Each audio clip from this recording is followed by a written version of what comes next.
Vamos a ver a continuación en este vídeo más en profundidad qué es una clase, explicaremos el concepto de clase y cómo se crean y utilizan en los programas. En concreto veremos qué es una clase, cómo se pueden identificar las clases de un programa, qué elementos tiene una clase y cómo se incorporan en el código en diferentes lenguajes. Bien, hemos visto ya en el vídeo anterior que las clases son cada uno de los distintos tipos de elementos o componentes que forman parte de un problema. Por ejemplo, si estamos en una tienda online de venta de libros, pues podremos tener una clase cliente, una clase libro, la clase pedido, la clase autores de los libros y conectarlas de alguna manera. En el caso de una aplicación para gestión de un hospital o un centro sanitario tendremos una clase médico, clase paciente, clase enfermero, clase prueba médica, que representan cada uno de los elementos que intervienen en la gestión de ese hospital.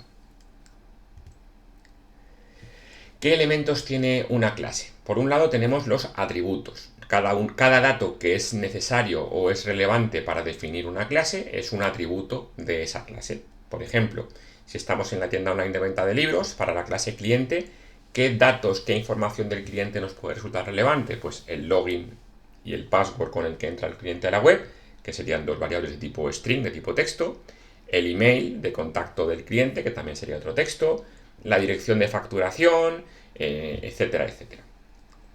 En el caso del médico del centro sanitario, del hospital, ¿qué información nos puede resultar relevante? Pues su número de colegiado, que puede ser un entero, el nombre completo del médico, la especialidad que tiene, etc. Por otra parte, cada clase también tiene una serie de métodos. Los métodos van a ser las operaciones que se pueden realizar con cada elemento de una clase. Por ejemplo, en el caso de los pacientes del hospital, ¿qué operaciones puede hacer un paciente en un hospital? Pues pedir una cita, anular una cita que haya pedido, consultar su historial de pruebas médicas, etc. En el caso, por ejemplo, del pedido de una tienda online, ¿qué operaciones se pueden hacer con ese pedido? Pues confirmarlo, cancelarlo, ver el seguimiento de en qué estado está o por dónde va, etc. Juntándolo todo tenemos el concepto de clase. Una clase estará formada por los atributos que tiene y los métodos que tiene. A la hora de representarlas gráficamente, para hacernos una idea de lo que suponen, se representan en forma de cajas, como la que tenemos en pantalla, en un diagrama donde aparecen todas esas cajas, formando lo que se llama un diagrama de clases. La caja, como veis, está dividida en tres secciones. En la sección superior pondremos el nombre de la clase que estamos representando, por ejemplo, la clase cliente. En la segunda caja pondremos el listado de los atributos que va a tener esa clase. Por ejemplo, en el caso del cliente de la tienda, pues su login, su password, su email, indicando al lado de cada atributo de qué tipo de datos es.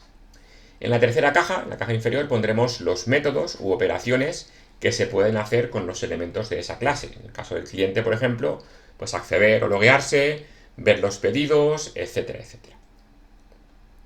En el caso, por ejemplo, del pedido, pues tendremos por un lado la información intrínseca del pedido, por ejemplo, la fecha en la que se ha realizado, podríamos guardar en algún tipo string, aunque muchos lenguajes también tienen algún tipo fecha específico para poder hacer operaciones con fechas. Tendremos también el cliente que ha hecho ese pedido, que será un dato de tipo cliente, es decir, un dato de la otra clase, etc. En cuanto a operaciones o métodos que se pueden hacer con pedidos, pues como decíamos antes, confirmar el pedido, cancelarlo, ver el seguimiento, etc.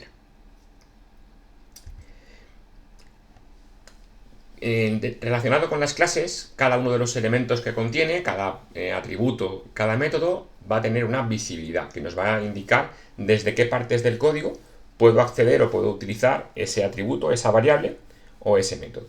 Generalmente, en programación orientada a objetos existen dos grandes tipos de visibilidad, que son la visibilidad privada y la visibilidad pública. Los elementos que son privados solamente van a ser accesibles desde dentro del código de la clase. Los elementos que son públicos van a ser accedidos desde cualquier parte del código. Normalmente en muchos lenguajes se suelen presentar con las palabras private y public, respectivamente. ¿Para qué hacemos esto? Se suele utilizar para que los atributos de la clase tengan una visibilidad privada y los métodos tengan una visibilidad pública normalmente. ¿Y esto para qué nos sirve? Pues para que solamente desde dentro de la clase o desde dentro de zonas autorizadas podamos modificar correctamente el valor de los atributos y evitar que puedan tener valores arbitrarios o incorrectos. Imaginemos, por ejemplo, la tienda de libros online.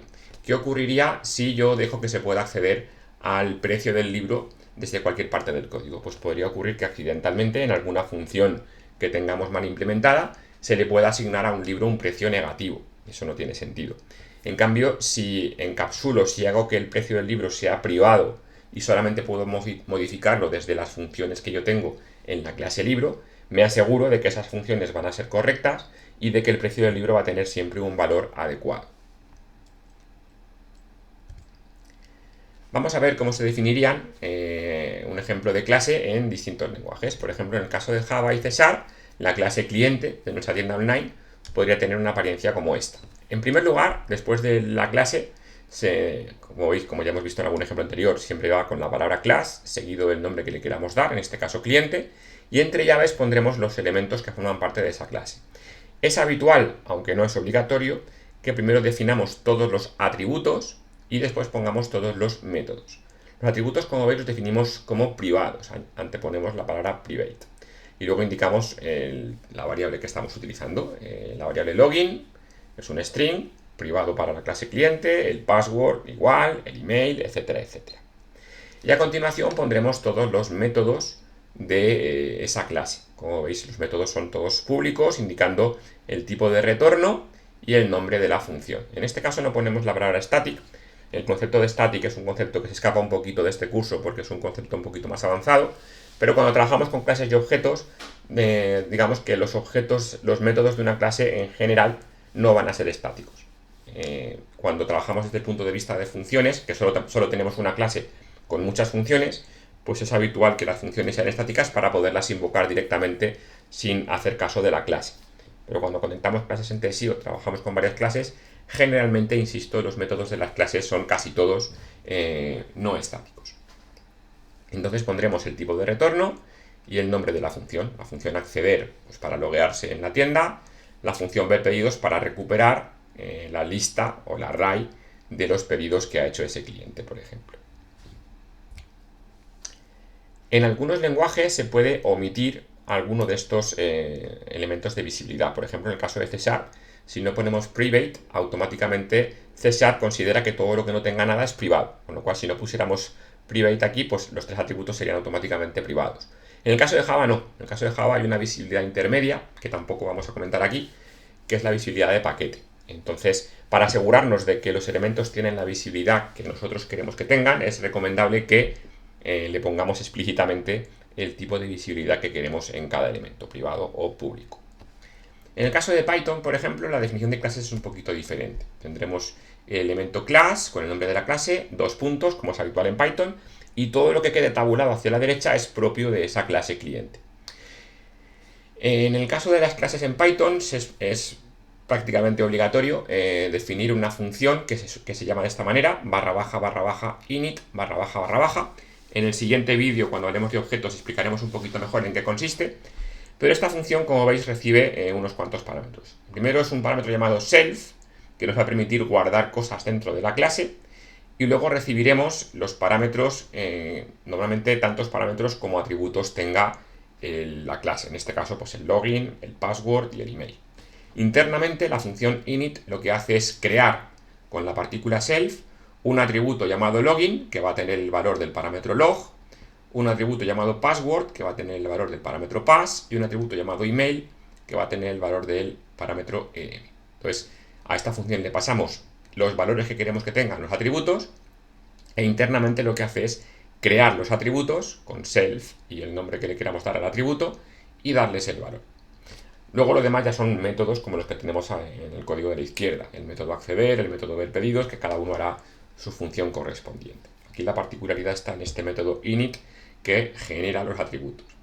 También como particularidad de Python, si no decimos lo contrario, por defecto todo lo que hagamos en Python va a ser público. El atributo login va a ser público, el password también, el email también, forma parte un poco de la política por defecto de Python. Se pueden definir atributos en forma privada, aunque el código es un poquito más enrevesado y no lo vamos a ver aquí, porque lo que me interesa es que quede claro el concepto de atributo, de método y también un poco el de visibilidad. Bien, pues hemos visto qué es una clase, cómo las podemos identificar, qué elementos tienen y cómo las podemos representar tanto en un diagrama, para tener claros los elementos que va a tener cada clase, como en el código en distintos lenguajes.